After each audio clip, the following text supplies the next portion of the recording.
Okay, so to start off, where are you actually coming from? What area are you from?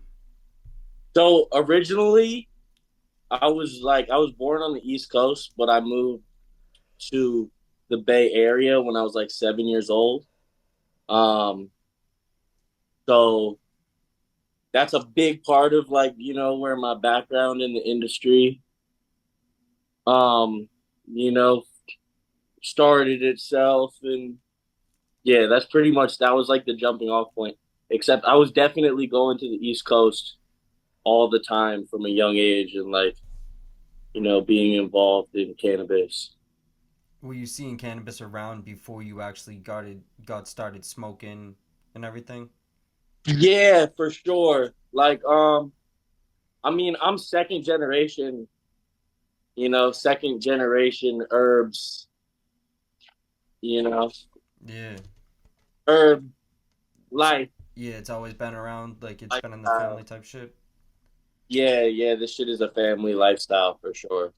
Would you say that's what influenced you to actually try it?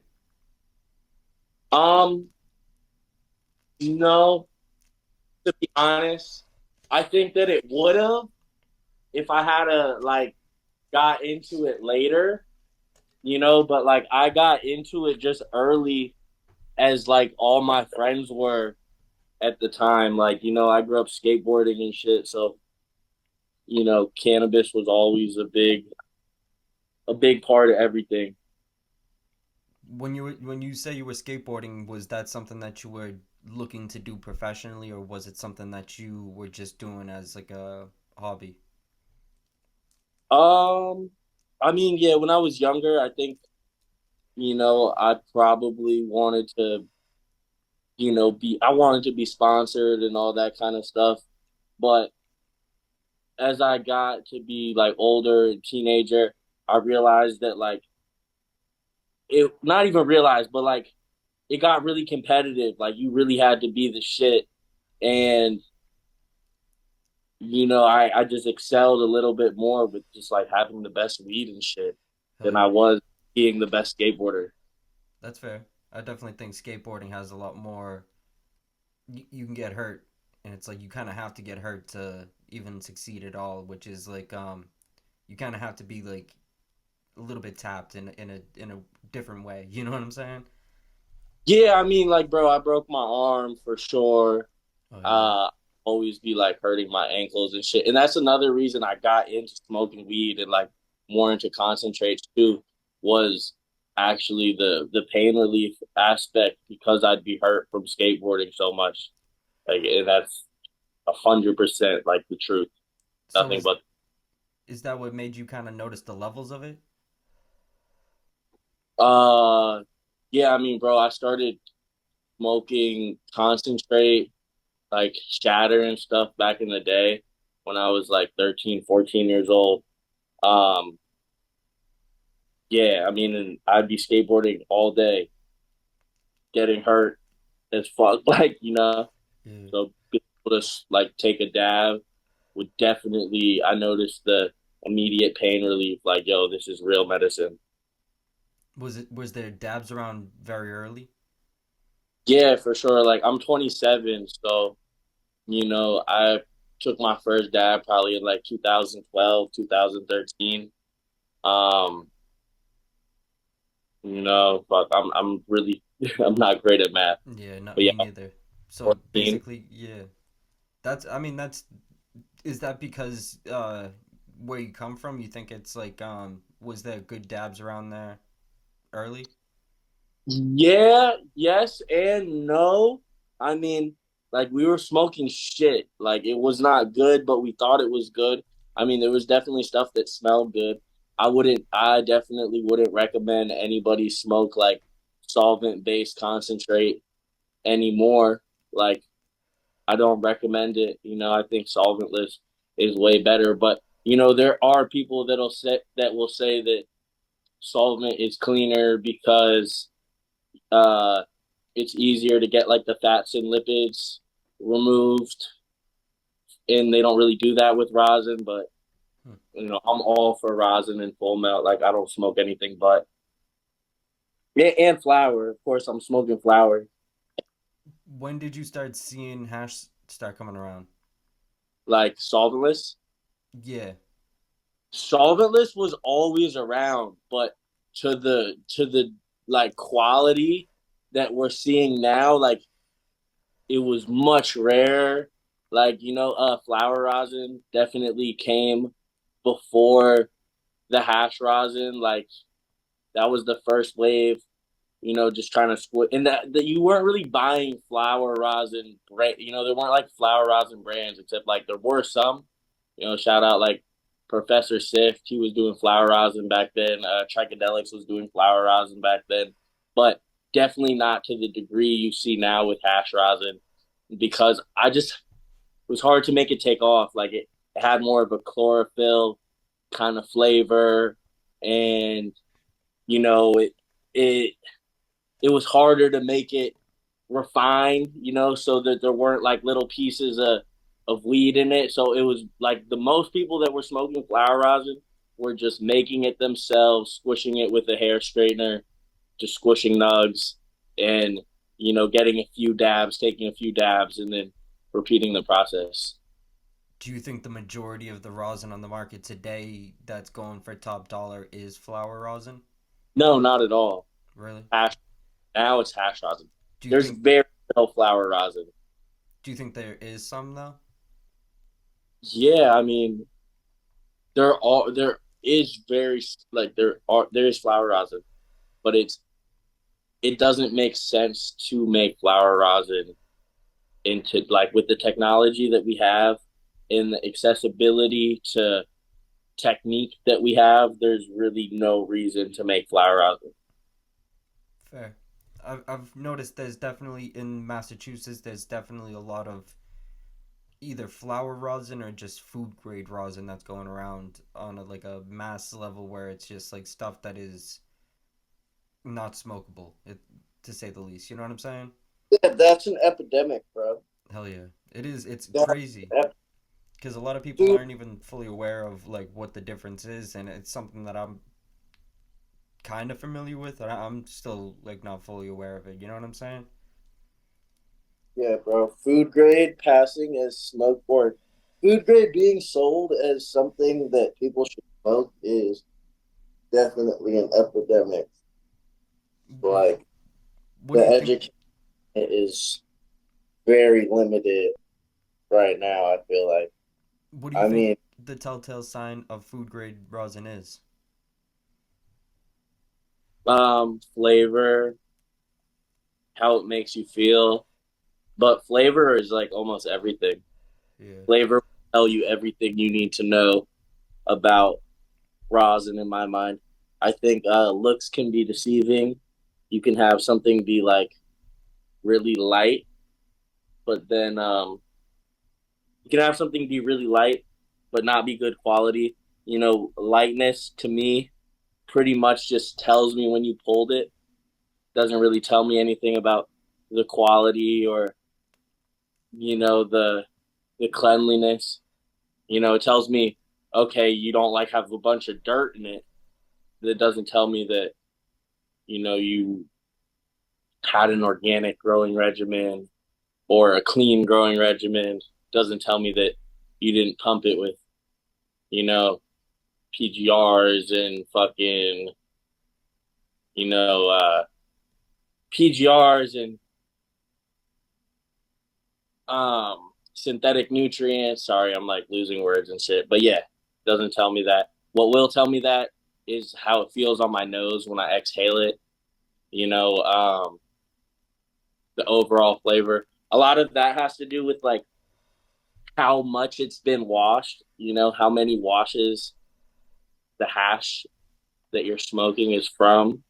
A lot of people wash up to like 5, 6 times. You don't really want to be smoking anything past third wash. Don't get me wrong, there's some fourth wash shit that's good every once in a while, but definitely not. You don't want to be smoking fourth wash generally. If you're making good fourth wash, my hat goes off to you. Like that's fire. Or really like it's the grower. It's not even the hash maker at that point. It's the grower. But. fire. I mean, it's both. It's both. It's both for sure. Let me ask you this. Two questions in one, actually. Do you think CRCs are something that we're still seeing in hash rosin? And on top of that, do you think that um, a lot of the hash that we're seeing is coming from moldy weed? That is a great question. Here, let me switch this Perfect. mask really quick. This thing's super hot. Um, do I think it's coming from moldy weed? Yeah. Fuck, I would hope not. I would hope that it's not mostly coming from moldy weed. That's um that's a scary thing to think about. Um, damn, dude, that's a scary thing to think about. And I also hope people aren't using neem oil in the hash that I mean in I hope they're not using neem oil for the weed that they're growing for hash because anything that you make hash out of it concentrates it. So if there's anything that's toxic, those toxicities, those toxins are just going to be concentrated and are going to affect the end user that much more. To answer your question about the CRC, do I think CRC? Well, so a lot of people maybe watching this don't know this, but CRC is a column with a filtration system that they add onto a closed loop extractor for producing solvents material like BHO, propane hash oil, those kind of things, um, which I don't know as much about. Like I don't know as much about that. All right. Do I think there's a lot of that being sold as rosin right now? Fuck, I hope not, but I hear about. All right. Perfect. Okay, so we left off on the part of the CRCs, and realistically, the CRC when it comes to that being in hash, I definitely I know what you mean when you're saying that it's not supposed to,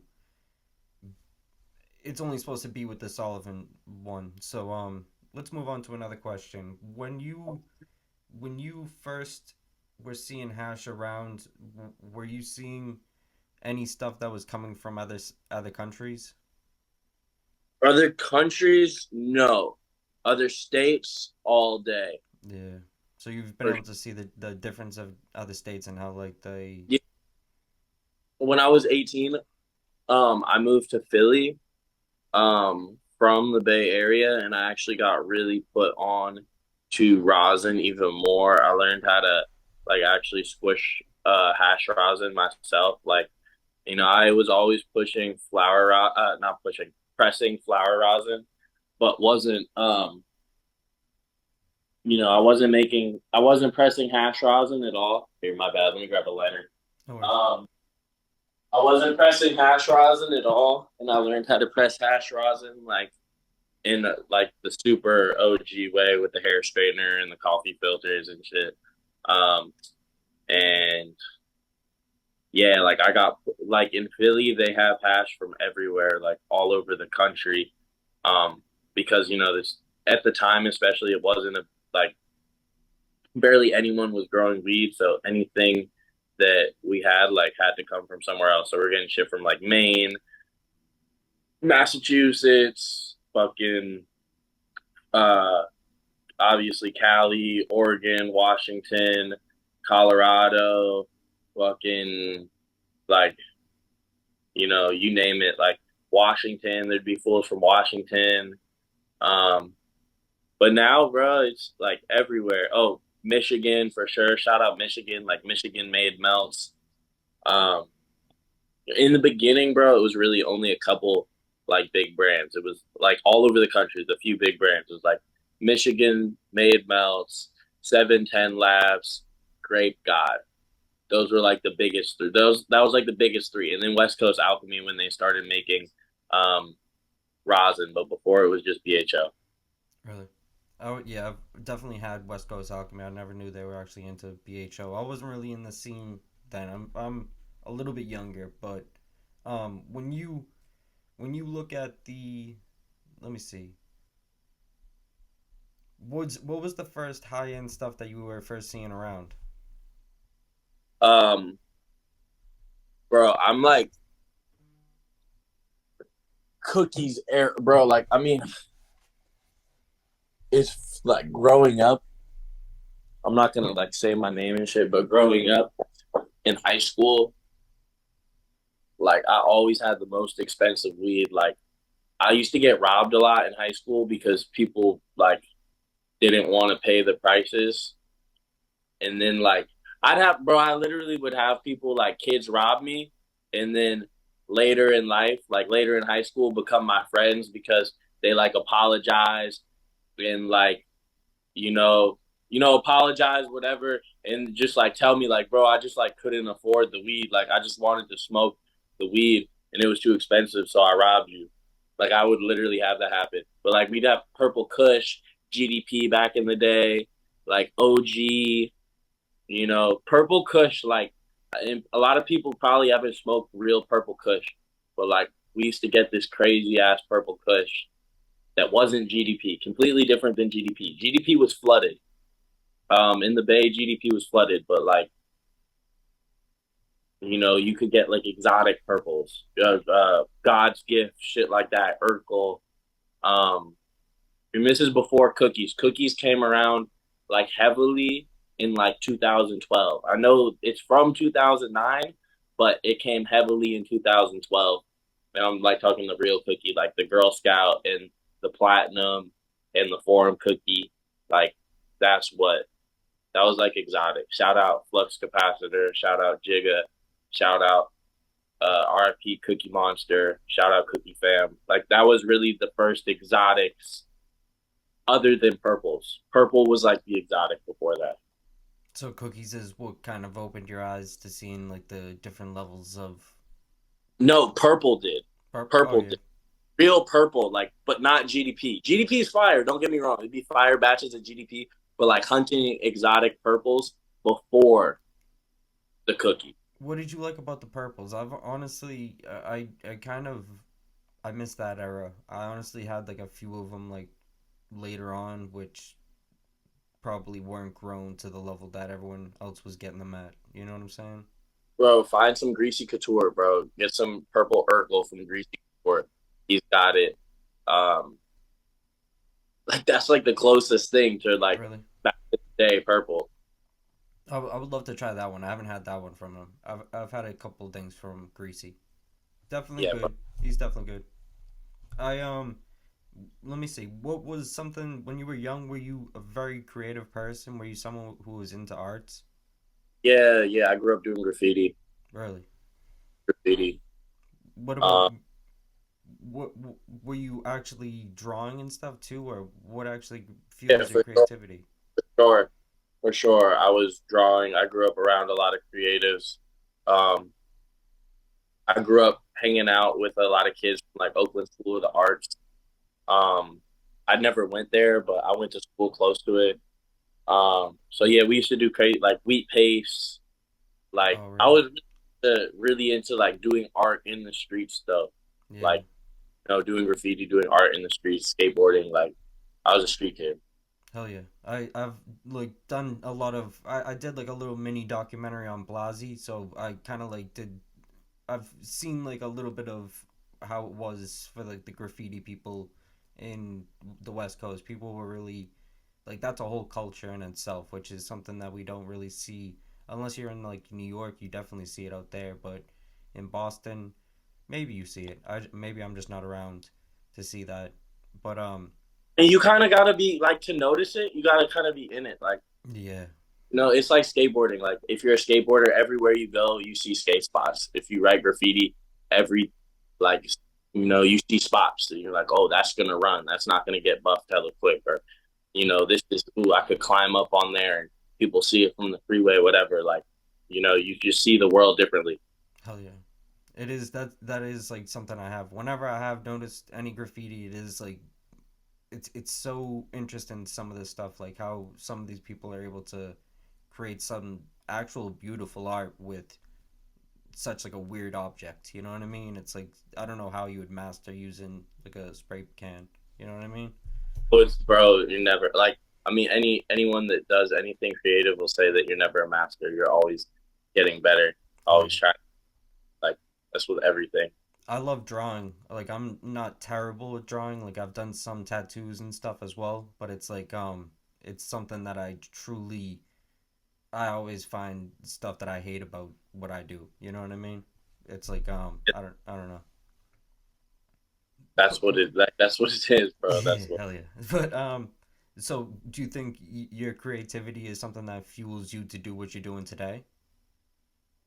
Um, bro, wish I mean, yeah, like I still do graffiti and shit, like but as far as like in the cannabis world, like I've definitely done drops and I still do a lot of designing for other people and like um design direction, that kind of thing.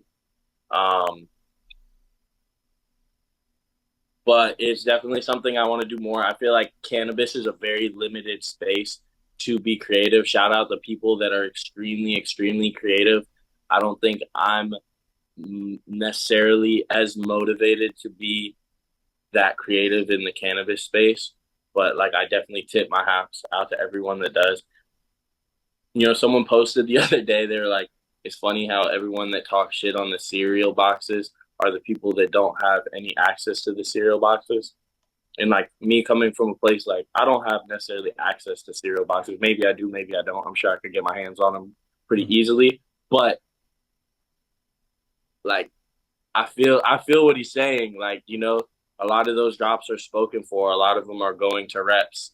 And that's why they're investing such crazy, amounts of money and time and effort to creating these drops is because they're sold. Well, I think it's definitely a very interesting part of the game. What is your thoughts on the whole lemon cherry gelato scene? I personally don't like smoking lemon cherry, you know.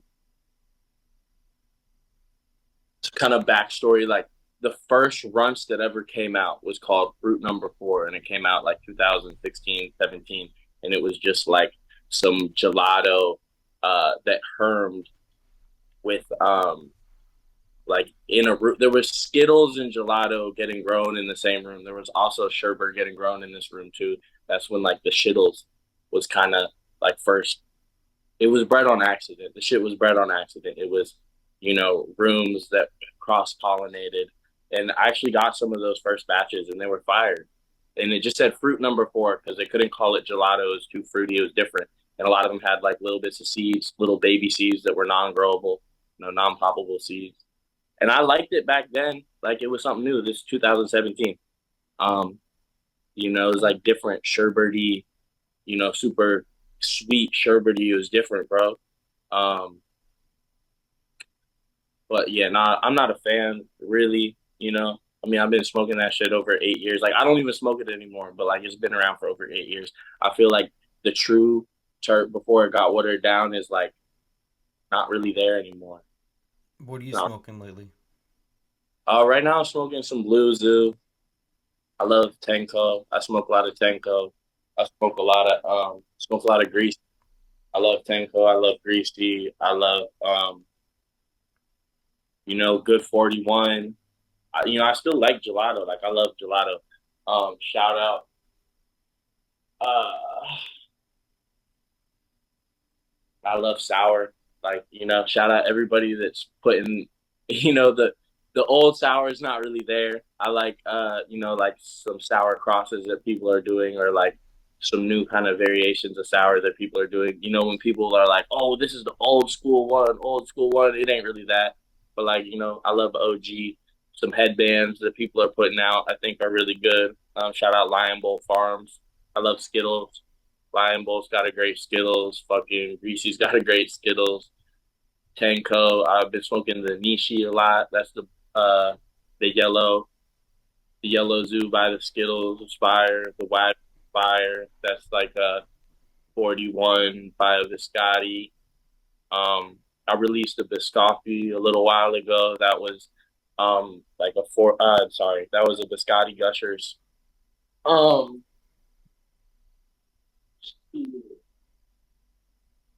yeah, bro. I When love weed. I love weed. Lemon tree. Oh my god, I love lemon tree. when you hear people say stuff is batch to batch, when you hear people saying that everything could be good one time and then it kind of burns out sometimes when they start overrunning it, do you believe in that, or do you think that everything is always good each time? Fuck yeah, I believe in that. Batch Fuck to yeah. batch. I think some people got their recipes really on lock, you know. But I mean, bro, I get weed all the time, and I gotta let it cure a little bit before smoking the way I wanted to smoke. I mean, and don't get me wrong, bro. Like I smoke spliffs. I smoke spliffs with bamboos. Like this is my personal favorite way to smoke. I put it, I'll put it in an element to test it. Like especially if it's like if I'm QCing something that I'm gonna release, or if I'm buying a bag that I don't usually buy that I don't necessarily have a market for already, I'm definitely gonna QC it in some elements. Check that ash color, check that resin ring, all that because it's gotta perform.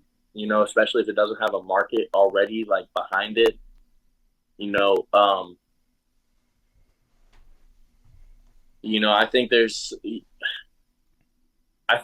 some growers out there, some brands out there that they can put something out fresh and it doesn't have to necessarily burn white for it to be able to sell and for it to be able to hit the market fresh. And I don't think that's necessarily, if you can do that, you can do that. And shout out to you for being able to do that. Shout out to you for being able to put out a product that, is so stamped that it doesn't necessarily need to have white ash for people to still want to grab it and know that it's smoking. With that being said, though, you gotta have white ash. Like just it, maybe when you release it, it's not completely white, but that once people get it and it a little bit, roll it up, that it's gonna get there. But that I feel like is you're kind of like testing. You're like on thin ice when you do that. What is your opinion on why stuff burns white? I mean, there's natural like you want it to burn white because it was flushed, because it was dried correctly. You don't want it too dry because it's gonna lose flavor, lose terpenes, everything like that. So it's like a good happy medium. It's kind of a flex, bro. Like if your shit is burning white, but there's nothing actually wrong with it. You didn't cow mag the fuck out of it to bleach it. It's a flex. It's a flex. I also too, once something is burning completely white, a lot of times it has like the shelf life. Once it's burning completely white, it's a smaller portion of time before it to be on its way out to be, an expired flavor for the terpenes to be losing. So, technically, the reason why it burns white is because it has no more minerals left in it. Like when there is no more moisture left in there. Yes. You know what I'm saying? So basically, there is a lot of stuff that can burn very white, can burn bone white, and it still could taste like a lot of different things. It could taste like salts. It could taste like just harsh. It could taste like air. You know what I mean? And it could be burning white, but it's amazing because there is still stuff that is years old. A lot of these lemon cherries we see in bags are years old, and somehow, some way, they still are burning white. They're getting these insane resin rings. The older it is, the more likely it's gonna burn white. Hell yeah, which is like I, my boy just dropped over some shit that he wants me to show to somebody. He paid $25 for it. I wow, even, but I pretty much could almost bet on it that if you burn it, it's gonna burn white. hell yeah. Some crunchy ass weed though. It Like is. It's amazing because like sometimes there is some stuff that will be out there burning, not black. It will be burning dark, and it will still be tasting and getting you a lot higher than some of these things that are burning white, which is it's almost a placebo that people are playing on the game in a way. You know what I'm saying? It's definitely Yeah, I mean, that freshness. You want that. You hell yeah, want that freshness. Like, I hell yeah. personally, I want all the flavor that I can get. I want all the flavor I can get for real. That's why I was interested in one of these interviews I did the other day. Someone was saying that they would much rather prefer a $5 joint of outdoor than they would rather a $5 joint of indoor if they just went to a dispensary, which I thought it was a very good point because a lot of people shit on outdoor because all these different things, but sometimes the effects are way stronger. You know what I'm saying? What is I your feel outdoor is way better, especially for rosin. yes, Maybe not definitely. for well, yeah, I don't smoke outdoor flower. I just don't do it. Yeah. I feel like it's a little bit harsher. There's I feel some like the dirt in the atmosphere. I feel like I'm getting more of the atmosphere in my smoke. But when you're washing, full sun outdoor, I mean, you get some of the best flavor. Um, yeah, for rosin, yeah, that's full sun outdoor all day.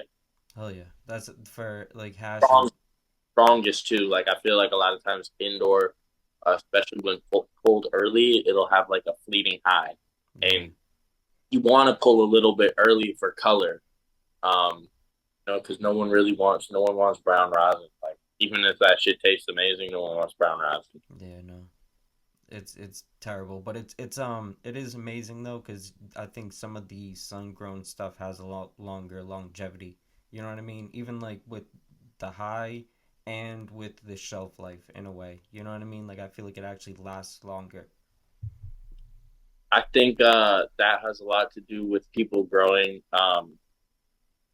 And don't get me wrong, some people grow LED and they do a great job, Hell but yeah. I think most people haven't got their LED regimen down to make it as good as like HPS. HPS, I feel like for the most part, it's easier to dial it in for it to mimic the sun and to where you get your weed to have a better shelf life and uh, better potency. A lot of Definitely. people have not gotten it down with the LED. Definitely. Um do you prefer so wait, do you prefer sun-grown hash or indoor?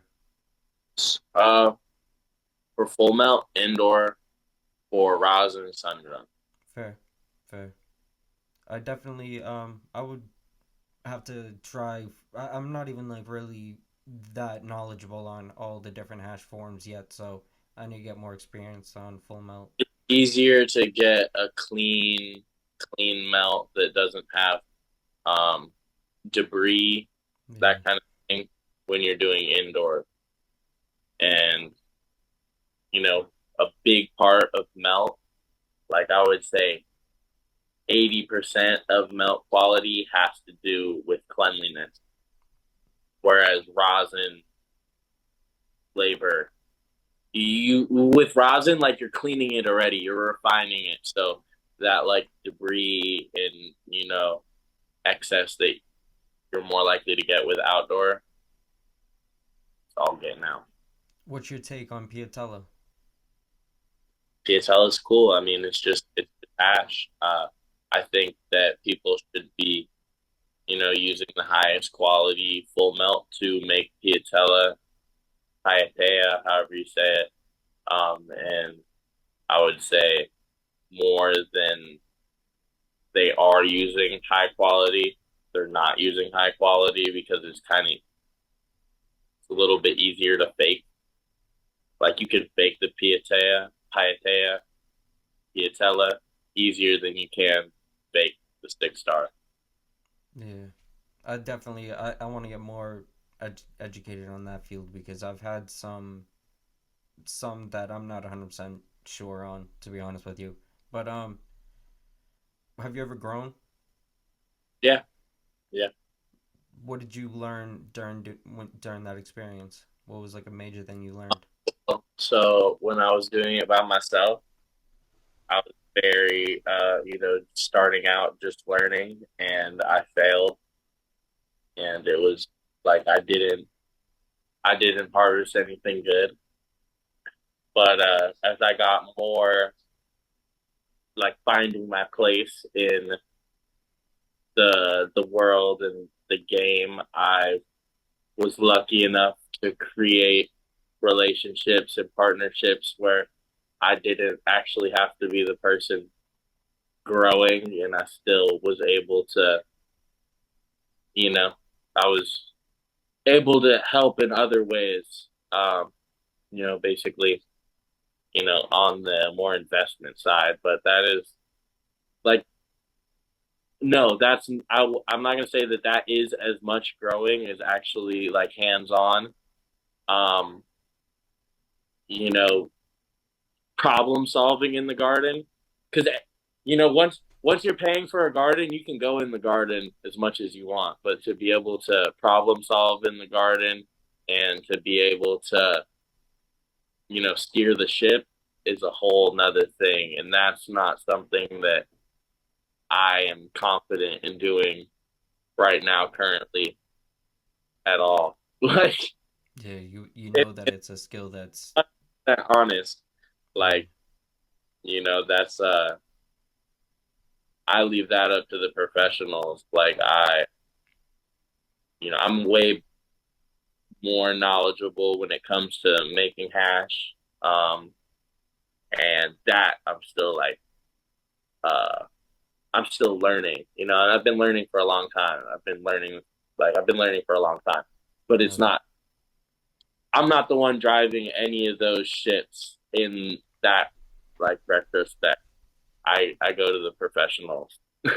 I think that's it's a wise move to do. Realistically, you have to put it in the hands of the person who knows what to do with it best, because that's how you're gonna get the best outcome. And if you are good at playing your own position, then you still bring value to the whole scene of it. You know what I mean?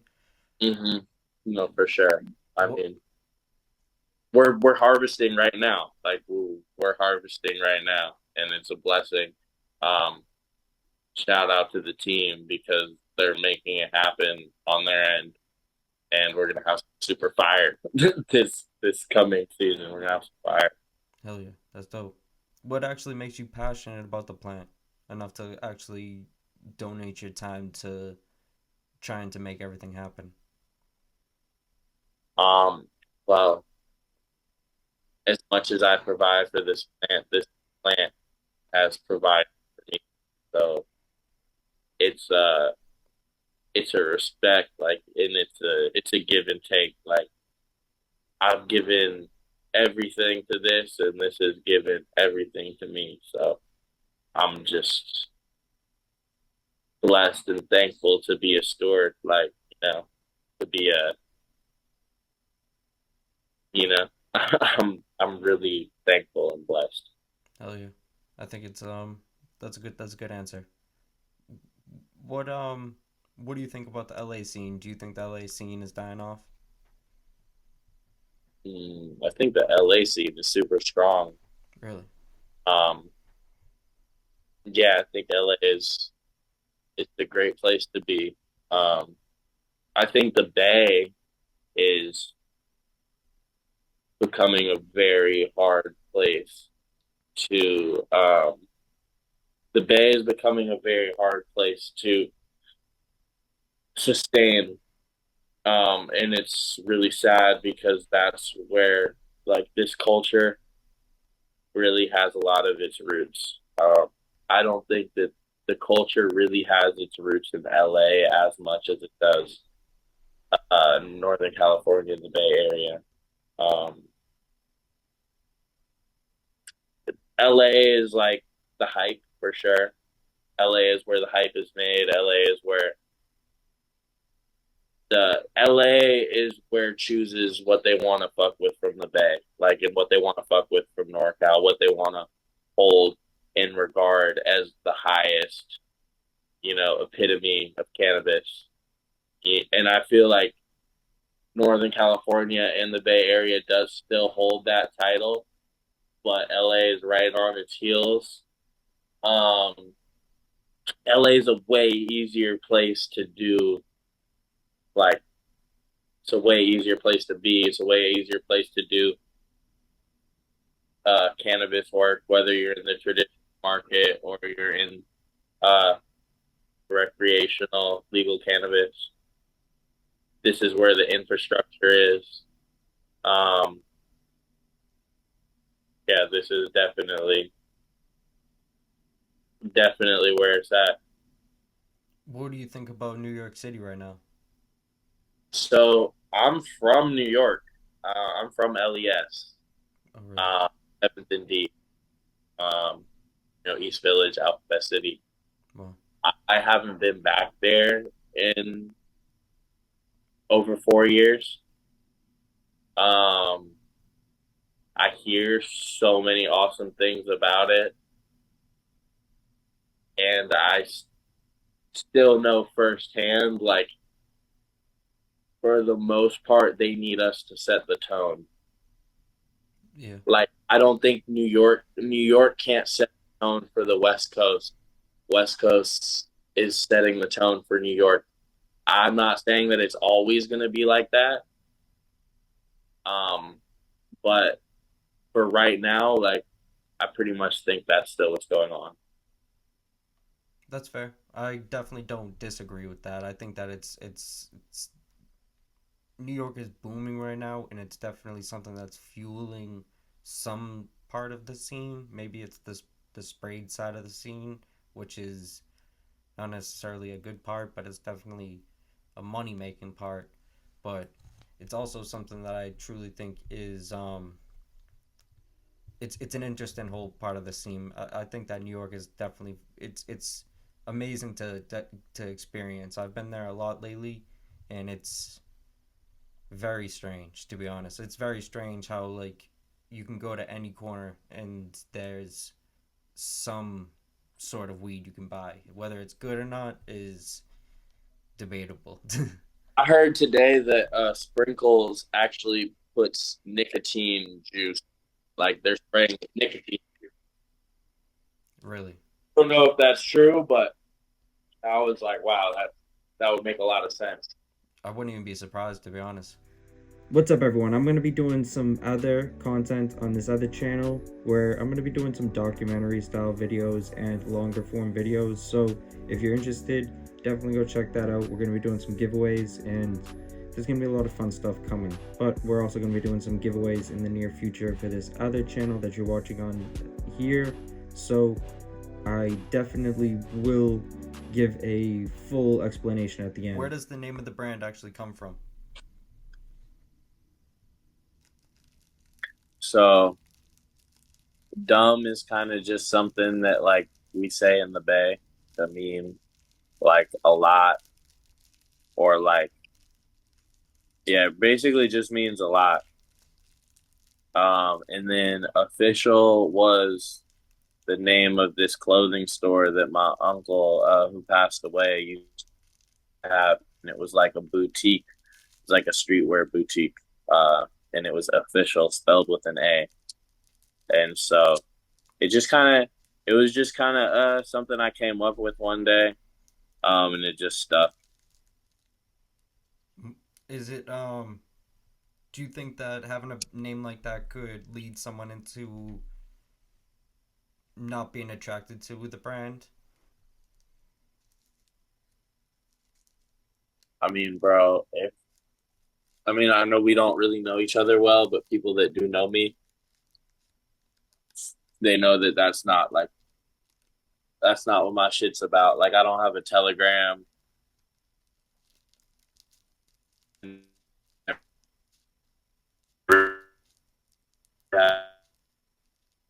Telegram, not really. Often, I menu every once in a while. Like, if I get like 5 drops in the same couple days. Fair. Other than that, it's just kind of like if you know, you know, you come through, you pull up, you see what I got. A lot of times I don't like making menus because as soon as I drop a menu, like it won't actually reflect what my inventory is. I get it. Do you think that brands like that the on like the bag wave, if it's a brand like that that has well, if it's a brand that has a similar name to that and they're on the bag wave, Do you think that that could be looked at in a bad way? What, dumb? Yeah, you know what I'm saying? Because like sometimes there's brands like Jokes Up, and I feel like Jokes Up was kind of made to almost joke on the people who were buying it. Oh, I mean, nah, not when you think, because like dumb means a lot. Like you could say dumb flavors. That just means like a lot of flavors. You could say dumb fire. That just means it's just hella fire. You could say like, so if they know, they know. Fair. Like if they know the lingo, they know that.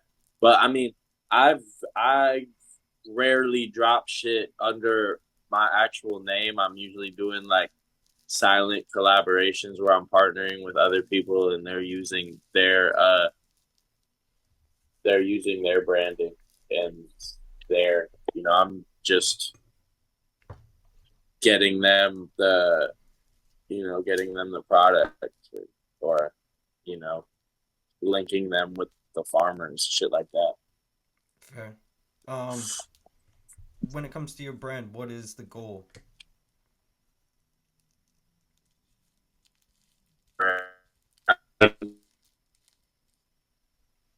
My shit is always curious what I think is the best, like whether it be concentrates or be flour. I rather keep concentrates because like I could keep 20 brands at once easily with concentrates and not have to worry about like not have to. I mean, even though it used to be because concentrates like they didn't go bad. Now it just goes like it goes quick to the point where like my best work, like I usually don't have it for long, but I don't have to worry about having it for long because it's frozen. With concentrate, with flour, like I don't want to have no flour for longer than 2 weeks. Do you mainly focus on concentrate still?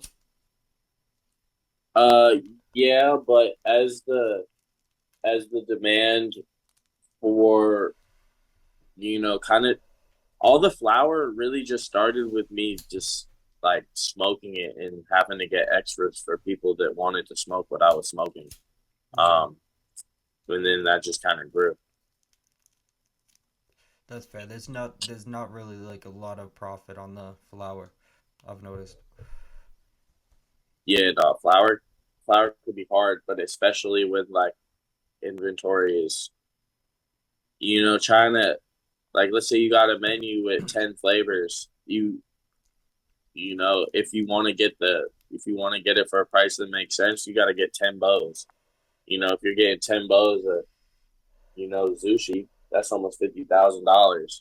Hell yeah. If that shit, if you got that shit over 2 weeks, like like you probably aren't going to be able to get the you know what I'm saying, bro. Hell Like yeah. you know what I'm saying. It's Hell yeah. it's it's more hazardous to sit on inventory when it's flour. More risk than reward almost. You know what I'm saying? Yeah, but I smoke a lot of weed. Like, bro, I probably smoke about like a half ounce a day. Do you, So, like, do you yeah, think that flour's gotten a lot weaker? I definitely pay a lot more for flour than I used to pay, and I definitely feel like the weed that I used to get was just as good. Yeah.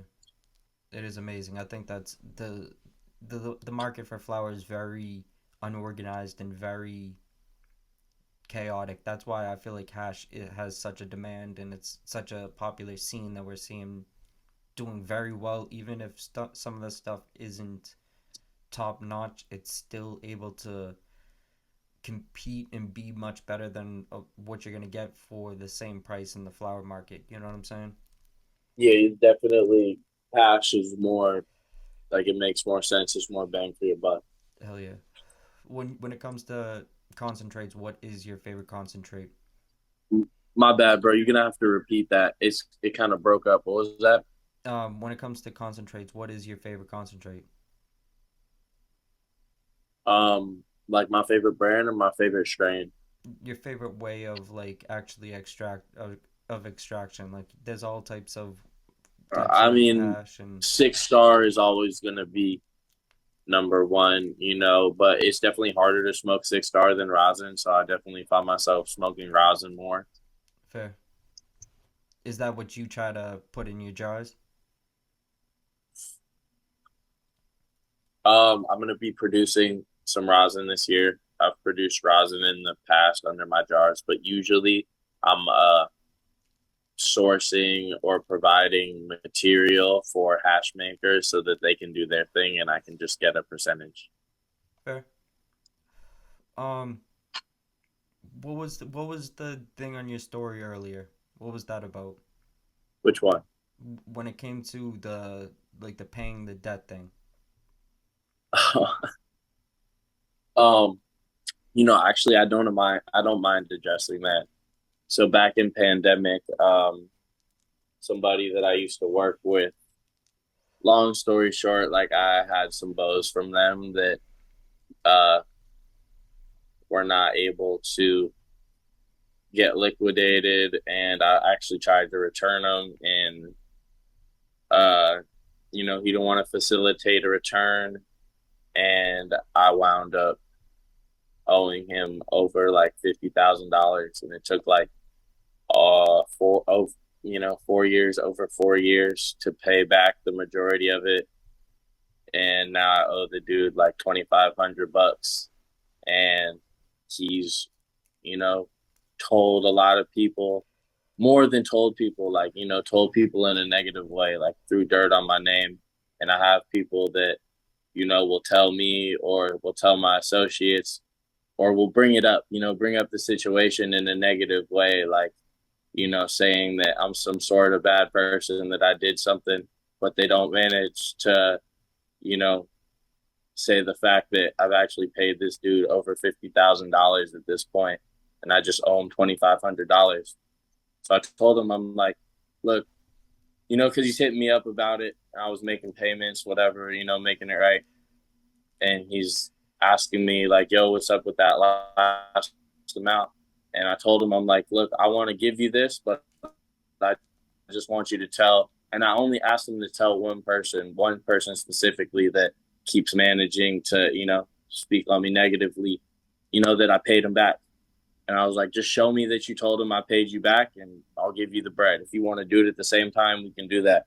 And he didn't want to do that. He like deflected it, said that I was blackmailing him and doing this, that, and the third, trying to get away from paying it. When in reality, I just don't want, these people to still be, speaking on me. And if they are going to be speaking on me, like, say the reals, like say that I paid them back. You can say that it took 4 years, but say that I paid them back, because people aren't really doing that nowadays. People aren't paying people back, large tasks. People are just running off on shit. And that's not the right thing to do. I don't think that's the right thing to do. I wouldn't want someone to do that to me, even if, I feel like this guy wasn't necessarily being easy to work with, wasn't making it, easy for me, and, was, you know, throwing dirt on my name, whatever, that's all cool. Throw dirt on my name, but at least, say what's real. Like when it came down to it, like say that I paid you back, even say that I paid you back everything but $2,500. Say that I paid you back over $50,000, you know? Yeah. Um, in situations like this, what is your idea? How would this, how could a situation like this have not have happened? I mean, he could have took it back and, been like, here, you don't owe me anymore. That would have been a perfect world, you know. He could have said, "Here, I'll take it back, but you still got to give me, some percentage of what it was for inconvenience." That would have been a less perfect world. Um, or he could have, said, "Look, I'm not in a position to take responsibility for this. You have to take responsibility for this, but I'm not gonna try to make it harder for you to continue to, work in the space, and we're just going to keep this between us until you pay me back." And then I wouldn't have had to take this stance.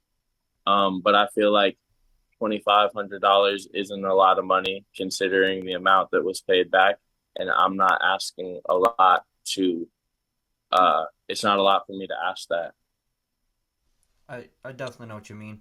I think it's definitely it's a tough part of the game because emotions run high in those positions, and I've definitely noticed that some people, for definitely not the better of their own good, they always try to get big headed and start trying to get started they start trying to do demands in situations like that where they're like, you have to do this or else or something, and I it's mean, yeah, he's not really in a position to be making demands though, because I could have just said "fuck you," I'm not going to pay you, and then yeah, he would have had to, you know.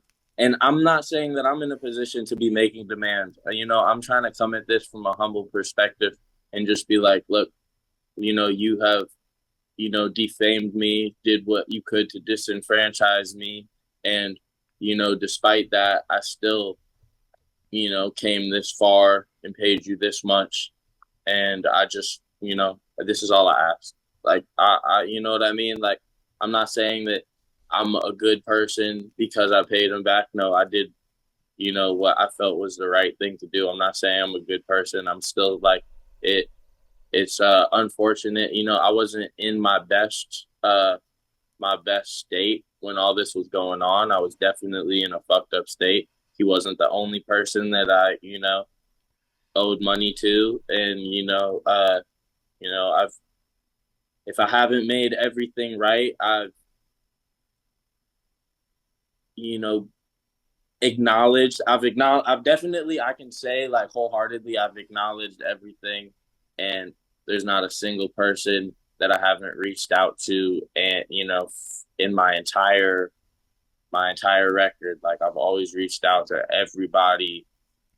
um I there's times in my life where I was not a person that I'm proud of, and I definitely made mistakes, but going forward, like I've definitely actually been accountable for all of that. I I wouldn't say like, oh, I'm proud, you know, of making everything right, because at the end of the day, I'm not proud of the mistakes that I've made. But like I can't say that I've taken responsibility, and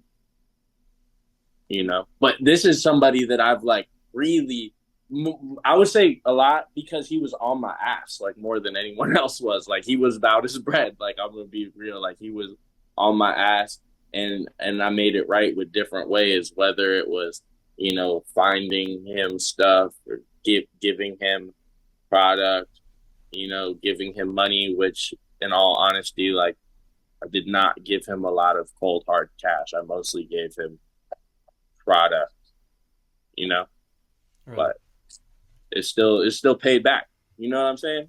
yeah. I I'm not think over here like trying to lie and be like, yeah, I just gave this dude cold hard cash for everything I owed him. No. fair. Well, in situations like this, what is your recommendation for someone who is a brand operator? How do you think they should go about it? I mean, dude, if you hear like so many people owe a lot of people money in this game, and Especially right now. it's not a good thing. It is a bad thing. It's a cancer. Um, and like people make mistakes. Everybody makes mistakes, especially like a lot of people in this industry don't have a strong background of, you know, education or business models, or, I don't come from that kind of background. So, we're all just kind of like, making the rules as we go, and just trying to be, even if you're not trying to be a good person in this game, because I don't think everybody's trying to be a good person. Some people don't give a fuck about being a good person. They're cutthroat. But you at least got to be, if you want to keep going, like you don't have to, it's not about being a good person necessarily, but you have to be honest and Yeah. enough, honest enough to where people, want to deal with you. Uh, your work ethic. I think your work ethic has to be like above everything. That's what gets you far in this game. Being able to work harder than the next person, But yeah, being fair, you gotta try to be fair, else no one's gonna want to fuck with you. You're gonna get a really bad reputation quick. Um, I had to do a lot of reputation repair in my in my life for sure. I had to do tons of reputation repair. It's just like credit repair. It's like anything, like any mark you have against you, you have to do that much more for those marks to be repaired. And it's definitely repairable. Like, yeah, there's some shit that you can't get back, that you can't come back from. But I would say pretty much anything financial could pretty much come back from if you make it right with people. Most people are going to be really cool about it when you make it right, or even acknowledge that something needs to be made right. Most people will be really cool to you and appreciate you taking accountability, because so many people don't. Hell yeah. I think it's from the very beginning though. I think one thing is when people smell a lie, they get very frustrated with someone. You know what I mean? When it's something that you can it's something that like people they do not, I don't know. It's something some people get very mad about, which is it goes a long way, but it also is something that I do also think in this game right now we see there's a lot of people going through tough times. And what do you think a great way for someone to get out of a tough time is? How do you think that you've bettered yourself in in a way that is actually something that someone else could do? Work, work, work, bro. Put that fucking work in. Like, don't sleep. Fucking skip meals. Fucking like go without. Go without. That's the biggest thing I will tell you. Go without. Sacrifice, sacrifice, sacrifice, sacrifice. I agree. I think you definitely have to risk a lot, to be honest. You really have to risk a lot, and not only that, you have to believe in yourself enough to actually just keep betting on yourself, which is something like anyone can do in any certain way. You know what I mean? It doesn't have to be the same exact path. You know what I mean?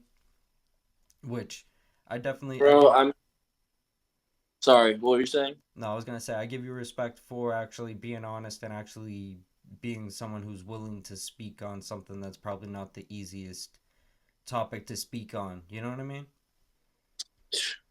Yeah. But yep.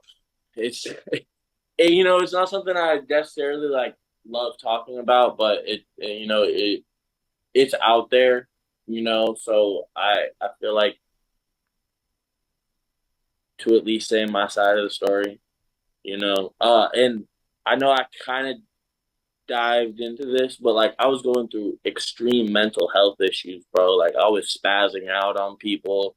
I was like, bro, I lost like $150,000 in one day, and I Yeah. lost it. And I was also like going through it with my girlfriend at the time. Like we broke up and shit, but like, I was just going the fuck through it. I ended up in the psych ward multiple times, like 5150, like the whole shit, dog. Like, Mm.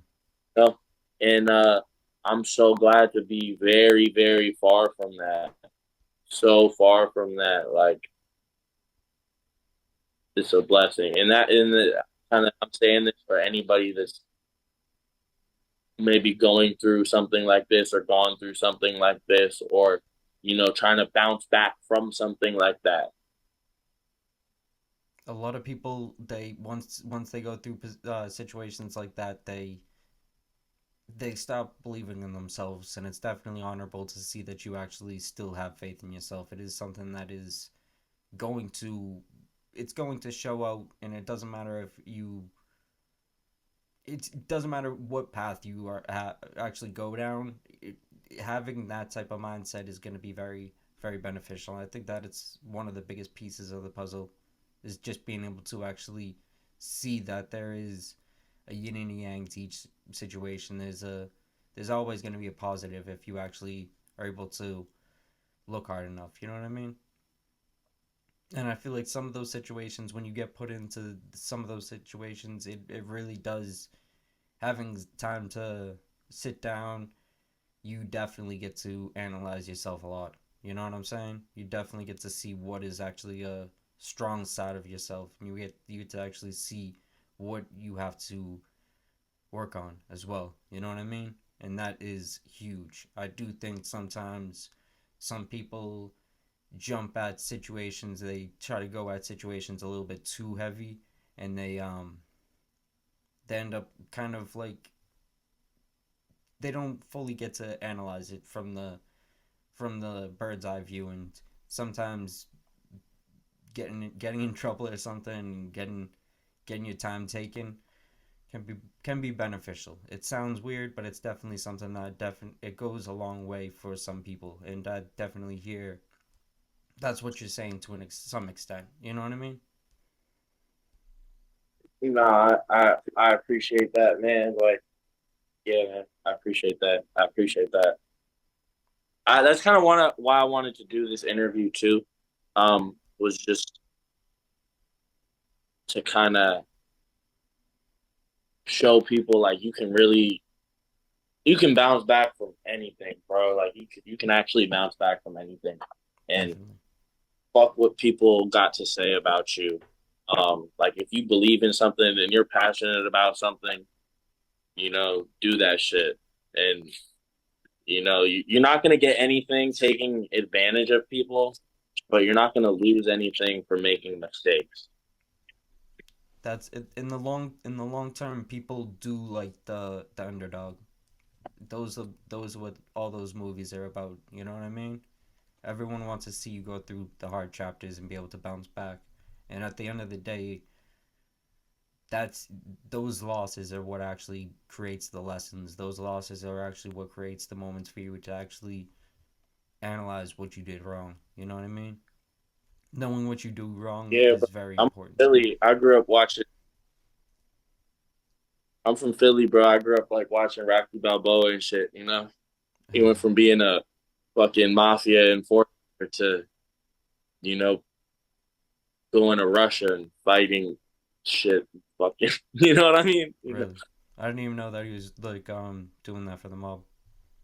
I mean, in the movie, like Oh, really? that's just a movie, but I it's I can't shit. Like, lie. I actually probably have only seen that when I was like super young. I haven't seen like I definitely need to watch some of those movies.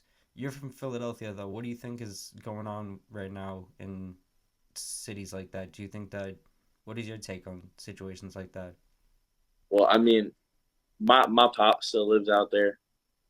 My grandparents still live out there. Um, Philly is very, very dangerous. The weed scene is super cool though. Really? And, the art scene, the glass art scene is super cool out there. Um, Music scene is super dope in Philly. I mean, bro, I love the East Coast. I love the East Coast. I don't really see myself being out there very much. I'm very busy out here. Even before before we did this interview, like shit got a little hectic. Yeah. But no, I mean Philly's got a lot of culture, bro. Philly is, New York has the most culture, I would say. Any city in the country, New York has the most culture. Um, but Philly's a lot like that too.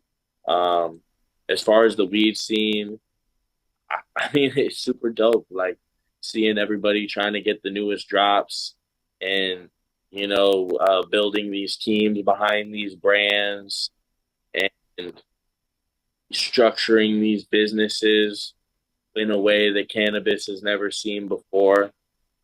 Uh, I think it's awesome. I would just like to see more variety as far as genetics and more education. You know what I mean? Being more education being pushed instead of like I don't know how to call, like, I want to call it dick riding, but like, but that's like a very negative way to say it. But like, the dick riding is definitely not dope. But I love seeing people be creative and passionate. I love that. I do love that. When you say dick riding, what do you mean? Are you talking about when there's people just almost like supporting brands just for free stuff, or I mean, or just like for clout, yeah, you know, carrying something to be someone, smoking something to be someone. I know what you mean. That I think that's lame. So I when you think that when it comes to cannabis, what do you prefer? Are you a candy or gas smoker? I we talked about this a little bit, but I don't smoke candy. Like I hate candy. I mean, I like Skittles. That's the precursor to all the candies, but I don't like candy. You know, I you know, Yeah, shout out back in the day for number 4. Shout out the whole Runch gang. Shout out I agree. Like Cookie Fam. Runts was really good when it first came out, and all those a lot of that stuff was good when it first came out. Or candy's good when it's like fresh. But what would you prefer? What is your favorite strain, and like what is something that you what if you had to kill off one thing, candy or gas, what would you kill off? Candy. You would kill it off. I mean, but that's not killing Skittles, is it? Um, Is that killing Skittles though? I think Skittles is kind of fruity. It's like I think it's candy though. It's definitely candy for sure. Um, Well, Skittles I don't really consider candy. If I'm saying kill lemon cherry, I'm saying kill lemon cherry. I'm saying kill runts. I'm saying kill all the Skittles cross to Skittle gelato, Skittle sherbers, all those crosses. I'm saying kill that. But like lemon tree and Skittles, I gotta keep all that shit. I gotta keep all that. But I could never kill OG. would you say what's your favorite strain ever?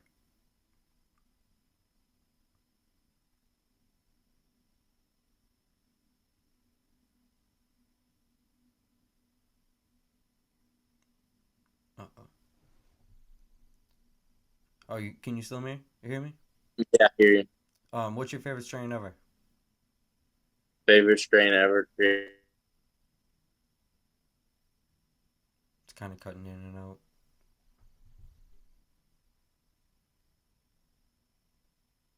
Give me a think on it.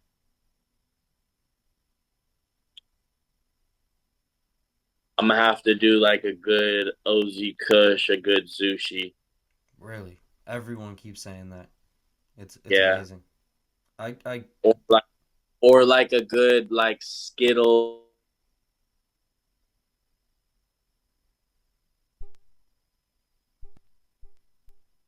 You know, but yeah, just like gas to Z, fair.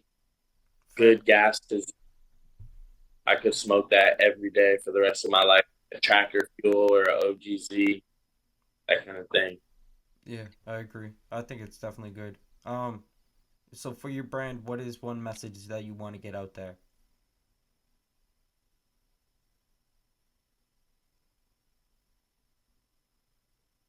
What was that? For your brand, what is one message you want to get out there?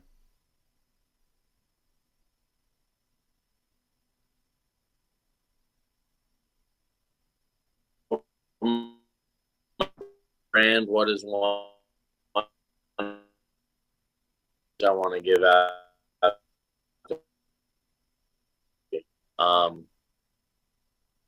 focus on focus on what you're passionate about. I agree. You're passionate about. Let passion drive your ship because it'll make your life like it'll make work not feel like work. Because when it feels like work, like fuck it. But when you're having fun, like you're gonna go way farther. You're gonna go way farther. You're gonna be able to put way more energy. into what you're doing. Since you started, what is the biggest lesson you've learned? Um,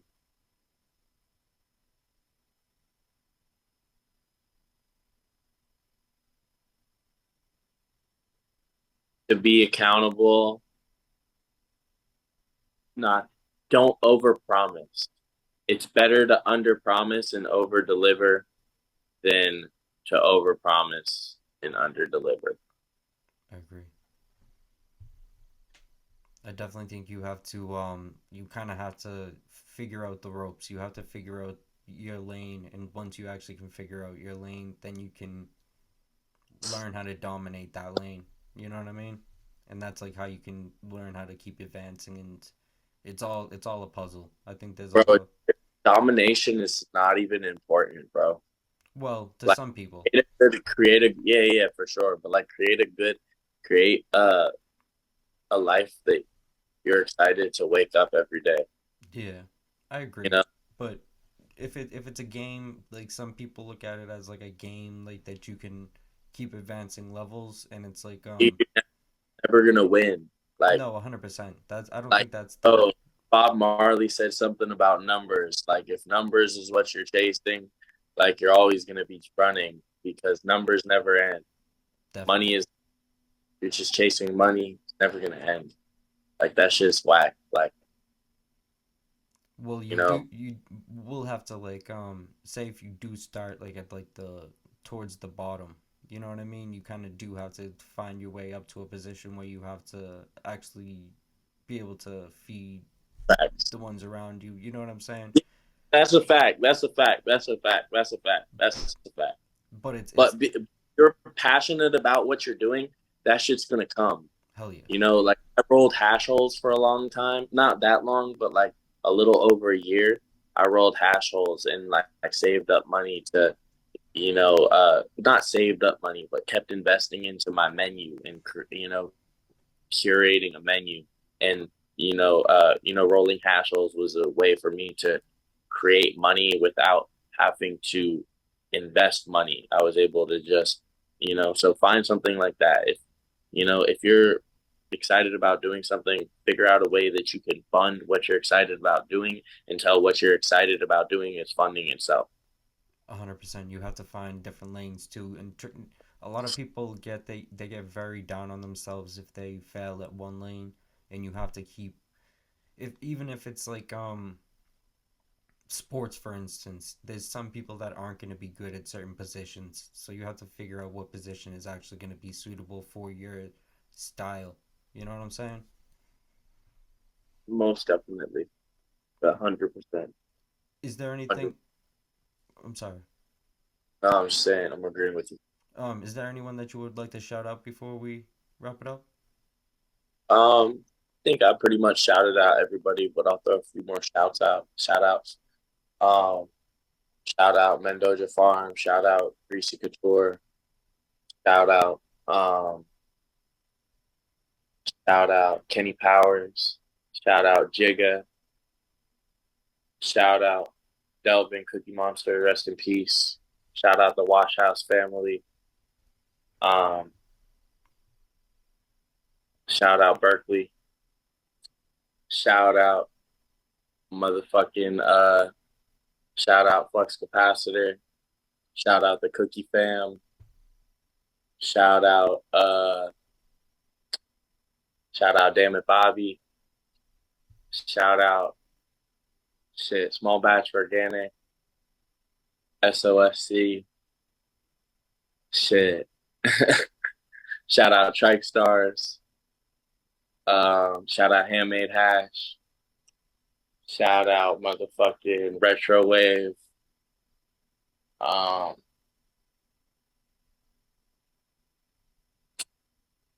Shit.